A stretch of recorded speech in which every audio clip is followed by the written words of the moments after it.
100,000 simpan dalam emas Public Gold lagi untung berbanding simpan dalam KWSP untuk tahun 2024. Percaya tak? Harga pada 1 Januari 2024 adalah 1 gram RM331.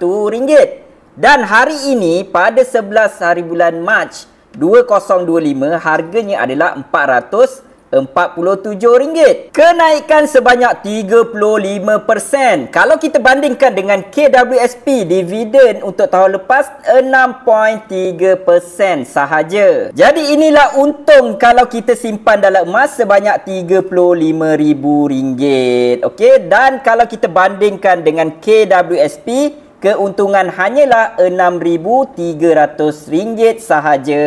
Mungkin nanti ada yang cakap emas ada spread. Okey, kita ambillah spread tertinggi di Public Gold sebanyak 10%. Okey, syarikat lain saya tak tahu, tetapi di Public Gold paling tinggi 10%.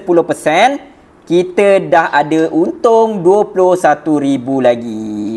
Okey, jadi kalau kita bandingkan dengan KWSP, keuntungan RM6,300. Dan emas kita dah dapat RM21,000 keuntungan untuk tempoh masa yang sama. Okey, yang ni belum tolak lagi dengan inflasi, kejatuhan nilai duit, kekuatan nilai duit jatuh dan sebagainya. Untuk simpanan jangka masa panjang, simpan emas lebih baik. Jadi kepada siapa yang nak alihkan tabungan kepada simpanan emas di Public Gold, boleh isi beg biru ataupun boleh tekan link di bio ataupun di mana-mana link yang saya tinggalkan. Jom kita tukarkan simpanan jangka masa panjang kepada simpanan emas yang akan memberikan pulangan ataupun keuntungan yang lebih berganda. Jom, emas Public Gold.